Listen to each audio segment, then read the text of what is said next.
PoK में पाकिस्तानी सेना की बर्बरता जारी है। पाक सैनिक लगातार निर्दोष निहत्थे लोगों को निशाना बना रहे हैं, खून बहा रहे हैं। कई ऐसी खबरें सामने आई हैं जो कि हालात के विचलित हो जाने की खबर दे रही है। कई ऐसे वीडियो सामने आए हैं। आखिर पीओके में चल क्या रहा है, चलिए आपको बताते हैं। पीओके में हालात पूरी तरह से बेकाबू हो चुके हैं और क्षेत्र एक बड़े नागरिक विद्रोह की आग में जल रहा है। तथाकथित विधानसभा चुनाव का बहिष्कार कर रहे स्थानीय लोगों पर पाकिस्तानी सुरक्षा बलों और रेंजर्स ने अंधाधुंध गोलियां चलाई, स्नाइपर्स से हमले किए हैं। जॉइंट अवामी एक्शन कमेटी यानी कि JAAC और अंतर्राष्ट्रीय मीडिया रिपोर्ट्स के माने तो इस ताज़ा सैन्य कार्रवाई में हताहतों की संख्या लगातार बढ़ रही है। ताज़ा हिंसा में मौतों की संख्या की अगर हम बात करें तो 27 जुलाई 2026 को चुनाव के पहले चरण के दौरान भड़की हिंसा में 40 से ज़्यादा नागरिकों की जान जा चुकी है। 5 जून से लेकर अब तक आंदोलन जो चल रहा है, इसमें पाकिस्तानी सेना के हाथों 80 से ज़्यादा प्रदर्शनकारी मारे जा चुके हैं। इनमें कई निहत्थे हैं, मासूम हैं। सेना की सीधी फायरिंग में 50 से ज़्यादा लोग गंभीर रूप से घायल हुए हैं। 1400 से ज़्यादा राजनीतिक कार्यकर्ताओं और आम नागरिकों को गिरफ्तार कर अज्ञात स्थानों पर डाल दिया गया है। इंटरनेट ब्लैकआउट के बावजूद पीओके से कुछ बेहद विचलित करने वाले वीडियोज़ और तस्वीरें लीक हो रही हैं, सोशल मीडिया पर आ रही हैं। वीडियो में रावलकोट के ड्रेक एट की बात करें और मुजफ्फराबाद की बात करें तो सड़कों पर प्रदर्शनकारियों के शव पड़े हुए हैं, खून से लथपथ। खून हर तरफ दिखाई दे रहा है। अस्पतालों से भी दिल दहला देने वाले दृश्य सामने आए। कई वायरल वीडियोस में अस्पतालों के भीतर शवों के ढेर लगे हुए हैं। स्थानीय लोग ये भी आरोप लगा रहे हैं कि पाकिस्तानी सेना सबूत मिटाने के लिए अस्पतालों से शवों को गायब कर रही है, यानी कि ज़बरदस्ती डेड बॉडीज़ गायब की जा रही है ताकि दुनिया की नज़र ना पड़े इस बर्बरता पर। भारत से मदद की गुहार लगाई है लोगों ने, जी हाँ, पीओके के लोगों ने।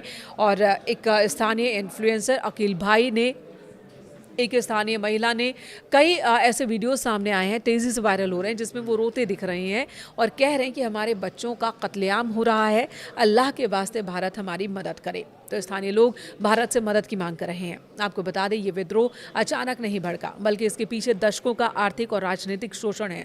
दुनिया को दिखाने के लिए पाकिस्तान सरकार पीओके में ज़बरदस्ती चुनाव करवा रही है, जबकि ये उसका हिस्सा नहीं है। ज़बरदस्ती उसने इस हिस्से पर कब्जा कर रखा है, जिसका स्थानीय लोग विरोध कर रहे हैं। पाकिस्तान सरकार द्वारा 27 जुलाई से 10 अगस्त 2026 के बीच चुनाव की प्रक्रिया को शुरू किया गया है। स्थानीय लोग इसे पूरी तरह से धांधली बता रहे हैं, कठपुतली सरकार चुनने का नाटक बता रहे हैं, बहिष्कार कर रहे हैं। पाकिस्तान ने हमेशा पीओके का ये कह रहे हैं कि हम पाकिस्तान का हिस्सा नहीं है, हमें पाकिस्तान की कोई सरकार नहीं चाहिए।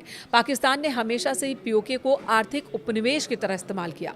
पीओके में बड़े बड़े हाइड्रोलिक प्रोजेक्ट्स हैं, यानी कि जल विद्युत प्रोजेक्ट्स, जिससे पूरे पाकिस्तान को बिजली मिलती है। बावजूद इसके यहाँ के लोगों को भारी बिजली कटौती का सामना करना पड़ता है। आसमान छूते बिजली बिलों का भुगतान करना पड़ता है। महंगाई और बुनियादी संकट भी है पीओके के सामने। आटे, राशन, सब्जी और पेट्रोल की कीमतें बेतहाशा बढ़ोतरी के रास्ते पर है, लिहाजा लोग सड़कों पर है और लगातार आंदोलन कर रहे हैं। आंदोलन को कुचलने के लिए ही सेना ने इन आवश्यक वस्तुओं की सप्लाई भी रोक दी। रावलकोट के ईदगाह मैदान में हजारों प्रदर्शनकारियों ने एक सुर में नारेबाजी की और कश्मीर को पाकिस्तान, इन्होंने कहा कि कश्मीर पाकिस्तान का हिस्सा नहीं है, कभी नहीं हो सकता, न कभी था। भारत सरकार ने पीओके के हालातों पर बेहद कड़ा और स्पष्ट रुख रखा है। भारतीय विदेश मंत्रालय ने साफ कहा है कि हमारी नज़र पाकिस्तान अधिकृत कश्मीर पर है और ये कि ये चुनाव महज एक दिखावा है।